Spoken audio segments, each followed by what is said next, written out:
Hello friends, नमस्कार। सभी लोगों का स्वागत है। बिहार एसएससी सीजीएल के लिए भारतीय संविधान में आज संघ की कार्यपालिका तथा विधायिका में भाग 3 है और आज जो है उपराष्ट्रपति से संबंधित सभी महत्वपूर्ण तथ्यों को देखेंगे। इससे पहले काफ़ी सारे वीडियो कंप्लीट हो चुका है, आप चैनल के प्लेलिस्ट में जाके उसे देखिए और इम्पोर्टेंट है, आज वीडियो को आप देखिए, आपको इस बात का भरोसा हो जाएगा कि प्रश्न जो है काफ़ी इम्पोर्टेंट है। प्रारंभ करते हैं। यदि आपको अच्छा लगेगा देखने के बाद तो चैनल को ज़रूर सब्सक्राइब कर लीजिएगा। पहला प्रश्न है, उपराष्ट्रपति में भारतीय संविधान के किस अनुच्छेद के तहत उपराष्ट्रपति के पद का प्रावधान किया गया है? तो उपराष्ट्रपति का जो पद है उसका प्रावधान भारतीय संविधान में अनुच्छेद 63 के तहत किया गया है। उपराष्ट्रपति पदेन सभापति होंगे राज्यसभा का अनुच्छेद 64 एवं 89 एक के तहत। राज्यसभा के पदेन सभापति कौन होंगे? उपराष्ट्रपति होंगे 64 और 89 एक के तहत। उपराष्ट्रपति का पद अपनाया गया है अमेरिकी संविधान के तर्ज पे, जो है उपराष्ट्रपति का पद अपनाया गया है अमेरिकी संविधान के तर्ज पर। राष्ट्रपति जो है ब्रिटेन के संविधान के आधार पर लिया गया है। अगला है, उपराष्ट्रपति जब राष्ट्रपति के कार्यों को संभालता है उस दौरान वह राज्यसभा के सभापति पद का पालन नहीं करेगा।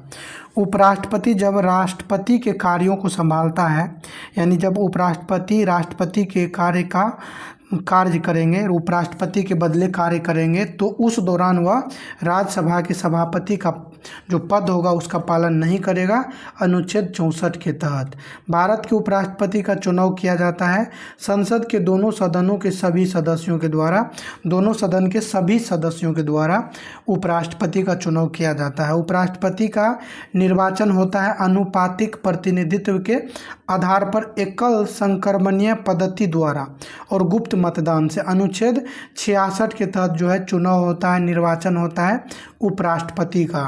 उपराष्ट्रपति बनने हेतु अर्हता होनी चाहिए, तो उपराष्ट्रपति बनने के लिए जो योग्यता है अनुच्छेद 66(3) के अनुसार तथा 35 वर्ष की आयु पूर्ण कर चुका हो और राज्यसभा का सदस्य बनने योग्य हो। राज्यसभा का सदस्य बनने योग्य होना चाहिए, योग्यता केवल होनी चाहिए।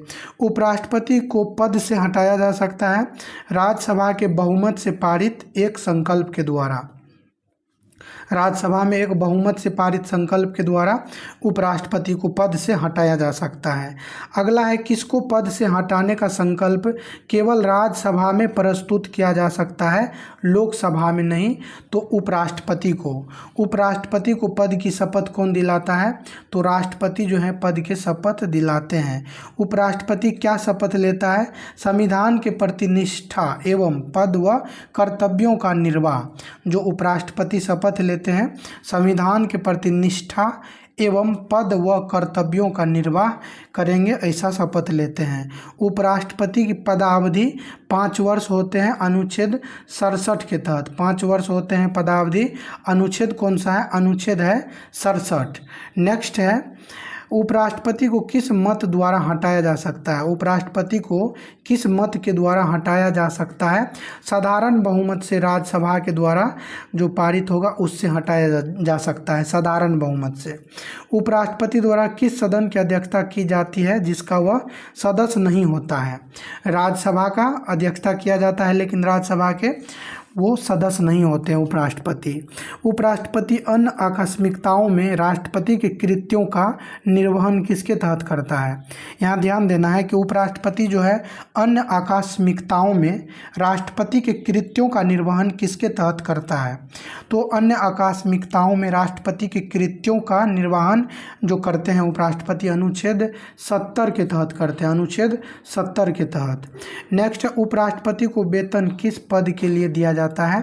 तो उपराष्ट्रपति को जो वेतन प्रदान किया जाता है राज्यसभा के सभापति पद के लिए। उपराष्ट्रपति को वेतन दिया जाता है राज्यसभा के सभापति पद के लिए। अनुच्छेद 97 के तहत उपराष्ट्रपति को राज्यसभा के सभापति के रूप में कितना वेतन मिलता है? तो 4 लाख रुपया जो है वेतन मिलता है। संविधान के किस अनुच्छेद के अंतर्गत प्रावधान किया गया है कि उपराष्ट्रपति कार्यवाहक राष्ट्रपति के रूप में भी कार्य करता है?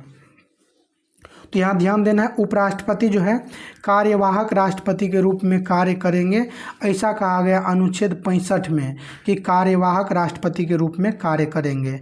नेक्स्ट है, उपराष्ट्रपति का पद किस प्रकार रिक्त हो सकता है।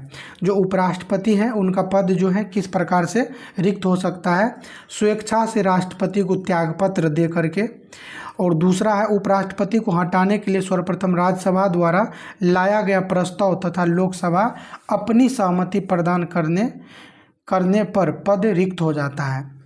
एक तो स्वेच्छा से त्यागपत्र देंगे और दूसरा जो है राज्यसभा के द्वारा लाया गया प्रस्ताव तथा लोकसभा अपनी सहमति प्रदान करने पर पद जो है ये रिक्त हो जाएगा। चलिए नेक्स्ट पेज में चलते हैं। नेक्स्ट है, भारत के जो उपराष्ट्रपति अभी तक रह चुके हैं, और एक बात आप लोग यहाँ ध्यान दीजिए, उपराष्ट्रपति की जो योग्यता है उसमें अभी हम लोगों ने देखा था कि राज्यसभा के सदस्य बनने की योग्यता रखना चाहिए, यानी राज्यसभा के सदस्य बनने के योग्य हो, ऐसा योग्यता में है उपराष्ट्रपति। जब राष्ट्रपति में आप जाएंगे तो राष्ट्रपति में जो है वहाँ पे लोकसभा के सदस्य बनने की योग्यता होनी चाहिए। तो ये चीज़ आपको क्लियर कर ध्यान रखना है कि राष्ट्रपति को योग्यता में शामिल है, जैसे भारत के नागरिक हो, 35 वर्ष की आयु पूर्ण कर लिया हो और जो है लोकसभा के सदस्य बनने के योग्य हो। तो लोकसभा के सदस्य बनने के योग्य होना चाहिए कौन, राष्ट्रपति। उपराष्ट्रपति जो है राज्यसभा के सदस्य बनने योग्य होना चाहिए, इसमें कन्फ्यूजन नहीं करना है। हो सकता है ऑप्शन में दे दे कि राष्ट्रपति के लिए क्या योग्यता जरूरी है, तो ऑप्शन ए में यदि मान लो कि ऐसा दिया है कि संसद के सदस्य बनने के योग्य हो तो वो गलत हो जाएगा। संसद के नहीं, संसद में तो लोकसभा और राज्यसभा दोनों है, तो वहाँ पे जो है ये आपको लोकसभा के लिए ज़रूरी है, संसद नहीं, ओनली लोकसभा के लिए, और उपराष्ट्रपति के लिए राज्यसभा। चलिए यहाँ पे कौन कौन उपराष्ट्रपति अभी रहे हैं उसको देखते हैं। डॉक्टर सर्वपल्ली राधाकृष्णन जो हैं भारत के प्रथम उपराष्ट्रपति थे, 1952 से 62 लगातार 2 कार्यकाल के लिए रहे थे। डॉक्टर जाकिर हुसैन जो हैं दूसरे उपराष्ट्रपति हैं, 1962 से 67। केवल नाम ध्यान रखिए, सर्वपल्ली राधाकृष्णन, उनके बाद डॉक्टर जाकिर हुसैन, उसके बाद वीवी गिरी आए थे, वीवी गिरी, तो ये उपराष्ट्रपति भी रह चुके हैं और राष्ट्रपति भी रह चुके हैं। और जैसे सर्वपल्ली राधाकृष्णन है, ये भी राष्ट्रपति और उपराष्ट्रपति दोनों रह चुके हैं, और जाकिर हुसैन जो हैं वो भी रह चुके हैं। तो कई बार ऐसा पूछा जाता है कि निम्नलिखित में से कौन से राष्ट्रपति हैं जो उपराष्ट्रपति रह चुके हैं, तो ये भी ध्यान रखना है। तो गोपाल स्वरूप पाठक जो हैं ये केवल उपराष्ट्रपति रहे हैं। BD जत्ती भी उपराष्ट्रपति रहे हैं। M हिदायतुल्ला उपराष्ट्रपति रहे हैं, और ये कौन है, ये जो है मुख्य न्यायाधीश थे और कार्यवाहक राष्ट्रपति के रूप में भी इन्होंने कार्य किया है। R वेंकट रमन, शंकर दयाल शर्मा, KR नारायण, ये भी उपराष्ट्रपति रह चुके हैं। नेक्स्ट है doctor K Krishnakant. Doctor K Krishnakant जो हैं ये भारत के उपराष्ट्रपति रह चुके हैं 1997 से 2002। भैरव सिंह शेखावत जो है 2002 से 7, और मोहम्मद हामिद अंसारी है 2007 से 17। 2 कार्यकाल के लिए हामिद अंसारी रहे हैं। और M वेंकैया नायडू 2017 में बने थे, और इनके बाद जो बने थे जगदीप धनखड़, और वो भी अभी वर्तमान में पद से त्यागपत्र दे चुके हैं, और भविष्य में बनने वाले हैं CP राधाकृष्णन जो महाराष्ट्र के राज्यपाल हैं। तो ये सारी चीज़ें आपको ध्यान रखना है। अब जो है जब उपराष्ट्रपति मृत्यु, त्यागपत्र, पदच्युत या अन्य कारणों से अपने कर्तव्य को नहीं निभा सकता है तो उपराष्ट्रपति कितने समय तक राष्ट्रपति के रूप में कार्य करता है। जब उपराष्ट्रपति मृत्यु, त्यागपत्र, पदच्युत या अन्य कारणों से अपने कर्तव्य को नहीं निभा सकता है तो उपराष्ट्रपति को कितने समय तक राष्ट्रपति के रूप में कार्य करता है, तो 6 माह तक। यहाँ ध्यान देना है कि जब उपराष्ट्रपति यदि राष्ट्रपति के बदले गए हैं तो 6 माह तक वो जो है पद पर रह सकते हैं। 6 माह के अंदर चुनाव कराना होगा। नेक्स्ट है अब मंत्रिपरिषद, और इसमें जो है मंत्रिपरिषद या प्रधानमंत्री, इसको देखेंगे। राष्ट्रपति को सहायता व सलाह देने के लिए एक मंत्रिपरिषद होगी जिसका प्रधान प्रधानमंत्री होगा। अनुच्छेद 74(1) में जो है इसका वर्णन किया गया है। तो केंद्रीय मंत्री परिषद की संरचना को यहाँ पे ध्यान से आपको देखना है। केंद्रीय मंत्री परिषद में कैबिनेट मंत्री होते हैं, राज्य मंत्री और उप मंत्री होते हैं। कैबिनेट मंत्री, राज्य मंत्री, उप मंत्री केंद्रीय मंत्री परिषद के संरचना में शामिल है। कैबिनेट, राज्य और उप मंत्री। और यहाँ पे जो है राज्य मंत्री को दो भागों में बांटा जाता है। कैबिनेट मंत्री का सहायक और राज्य मंत्री एक होता है स्वतंत्र प्रभार के लिए। और यहाँ पे पहला प्रश्न है, केंद्रीय मंत्री परिषद में सम्मिलित है। तो मंत्री परिषद में कौन कौन सम्मिलित होते हैं? कैबिनेट मंत्री शामिल होते हैं। उसके बाद जो है मंत्री परिषद में जो है कैबिनेट मंत्री के बाद राज्य मंत्री तथा उप मंत्री शामिल होते हैं। तो मंत्री परिषद में कौन कौन शामिल होते हैं? कैबिनेट मंत्री, राज्य मंत्री और उप मंत्री, ये तीनों शामिल रहते हैं। कैबिनेट में कौन सम्मिलित होते हैं? तो कैबिनेट में जो है कैबिनेट में सम्मिलित होते हैं केवल कैबिनेट मंत्री। कैबिनेट में केवल कैबिनेट मंत्री। प्रधानमंत्री की नियुक्ति राष्ट्रपति करेगा और अन्य मंत्रियों की नियुक्ति राष्ट्रपति प्रधानमंत्री की सलाह पे करेगा। प्रधानमंत्री की नियुक्ति कौन करते हैं? राष्ट्रपति करते हैं। और जो अन्य मंत्री होते हैं उनकी नियुक्ति राष्ट्रपति प्रधानमंत्री की सलाह पे करेंगे। सबसे पहले राष्ट्रपति आएंगे, प्रधानमंत्री को नियुक्त कर देंगे। अब प्रधानमंत्री बोलेंगे कि आप जो है इनको मंत्री बना दीजिए, यानी प्रधानमंत्री सलाह दे रहे हैं राष्ट्रपति को। तो प्रधानमंत्री की सलाह पे राष्ट्रपति अन्य मंत्रियों की नियुक्ति 75(1) के तहत करते हैं। ये सभी चीज़ें ध्यान रखना है क्योंकि यहाँ से प्रश्न आपको स्टेटमेंट के रूप में पूछा जाएगा। तो चलिए नेक्स्ट देखते हैं कि सभी केंद्रीय मंत्री अपना पद राष्ट्रपति के प्रसाद पर्यंत धारण करेंगे। इसका प्रावधान किस अनुच्छेद में किया गया है? तो सभी केंद्रीय मंत्री जो होते हैं अपना पद राष्ट्रपति के प्रसाद पर्यंत धारण करेंगे।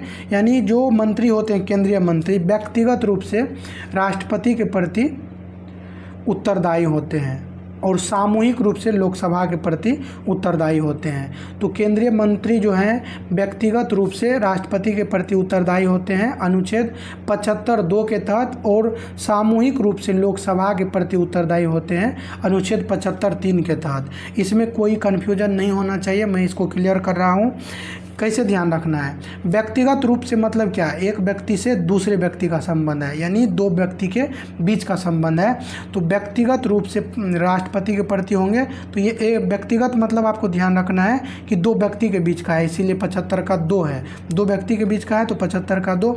और सामूहिक रूप से किसके प्रति होंगे? लोकसभा। तो सामूहिक रूप से मतलब 2 से अधिक, यानी लोकसभा सामूहिक रूप से उत्तरदायी होंगे लोकसभा के प्रति 75(3) में, यानी सामूहिक का मतलब 2 से अधिक यानी 3 में 75 का 3। और लोकसभा में भी आप यहाँ ध्यान दे सकते हैं, लो जो लिखा है तो लो जो है ये लॉ को उल्टा देंगे तो यहाँ 3 आएगा। तो लोकसभा के प्रति सामूहिक रूप से 75(3) के अनुसार जो है होंगे। नेक्स्ट है मंत्रियों के वेतन और भत्ते निर्धारित किए जाते हैं संसद के द्वारा 75(6) के तहत। जो मंत्री के वेतन और भत्ते होते हैं संसद निर्धारित करते हैं। ये ध्यान रखना आपको, जितने भी मंत्री हैं उनके वेतन और भत्ते को निर्धारित करते हैं संसद। अनुच्छेद जो है 75(6) के तहत इसका निर्धारण किया जाता है। अब हम लोग यहाँ चलते हैं नेक्स्ट पेज में। यहाँ पे ध्यान देना है, संविधान के कहा गया है कि किस अनुच्छेद में मंत्रिमंडल शब्द का प्रयोग हुआ है। यानी अनुच्छेद कौन सा है जिसमें मंत्रिमंडल शब्द का प्रयोग किया गया है? ये है अनुच्छेद 352 का 3। संविधान के किस अनुच्छेद में मंत्रिमंडल शब्द का प्रयोग हुआ है? 352 के 3 में। मंत्रिमंडल में कौन कौन शामिल होते हैं? प्रधानमंत्री सहित कैबिनेट मंत्री। मंत्रिमंडल में कौन कौन शामिल होते हैं? प्रधानमंत्री सहित कैबिनेट मंत्री जो है इसमें शामिल होते हैं। अगला है, संविधान के किस अनुच्छेद में प्रावधान मिलता है कि प्रधानमंत्री राष्ट्रपति को ऐसी सूचना देगा जो संघीय प्रशासन व विधान के बारे में उसके द्वारा मांगी जाए। यानी संविधान का कौन सा अनुच्छेद है जिसमें प्रावधान है कि प्रधानमंत्री राष्ट्रपति को ऐसी सूचना देगा, यानी प्रधानमंत्री सूचित कर रहे हैं राष्ट्रपति को जो संघीय प्रशासन व विधान के बारे में उसके द्वारा मांगी जाए। यानी राष्ट्रपति यदि कोई संघ के प्रशासन और विधान के बारे में सूचना मांगते हैं तो प्रधानमंत्री से मांगते हैं और प्रधानमंत्री यह सूचना देते हैं अनुच्छेद 78 के तहत। 78 ध्यान रखना है। नेक्स्ट है, सामूहिक उत्तरदायित्व के बारे में किसने कहा है कि मंत्रिपरिषद के सदस्य एक साथ तैरते हैं और एक साथ ही डूबते हैं। तो लॉर्ड मार्ले, ये मार्ले मिंटो सुधार जो आया था वर्ष 1909 में, तो वही मार्ले हैं जो भारत सचिव थे। मार्ले जो है, इसको ध्यान रखना है। यही कहे हैं कि जो सामूहिक उत्तरदायित्व है, यह जो है मंत्रिपरिषद के सदस्य इसमें एक साथ तैरते हैं। सामूहिक उत्तरदायी हैं, एक साथ तैर रहे हैं और एक ही साथ डूब जाते हैं, ये कहने वाले हैं लॉर्ड मार्ले। लॉर्ड मार्ले ध्यान रखना है। निम्नलिखित जो है, अब ध्यान देना है, मंत्रिमंडल शब्द का प्रयोग किस संविधान संशोधन में किया गया था, जिसमें कहा गया कि राष्ट्रपति राष्ट्रीय आपात की उद्घोषणा मंत्रिमंडल की लिखित सिफारिश पर ही करेगा। तो मंत्रिमंडल जो है, यहाँ पे ध्यान देना है, मंत्रिमंडल शब्द का प्रयोग किस संविधान संशोधन में किया गया था, जिसमें कहा गया कि राष्ट्रपति राष्ट्रीय आपात की उद्घोषणा मंत्रिमंडल की लिखित सिफारिश पर ही करेगा।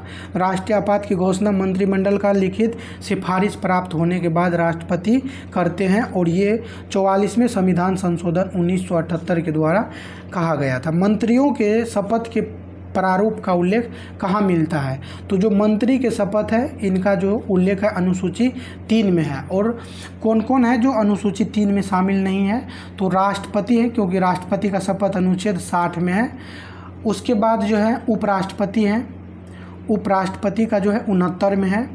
और फिर जो है आपका ये राज्यपाल हैं, तो राष्ट्रपति, उपराष्ट्रपति और राज्यपाल, ये 3 ऐसे हैं जिनके शपथ का चर्चा अनुसूची 3 में नहीं किया गया है। और कमेंट में आप लोग एक बार बताइए कि ये जो राज्यपाल होते हैं, राज्यपाल के शपथ का चर्चा किस अनुच्छेद में किया गया है। नेक्स्ट है, मंत्रिपरिषद में प्रधानमंत्री सहित सदस्यों की कुल संख्या लोकसभा के कुल सदस्य संख्या का 15% से अधिक नहीं होंगे।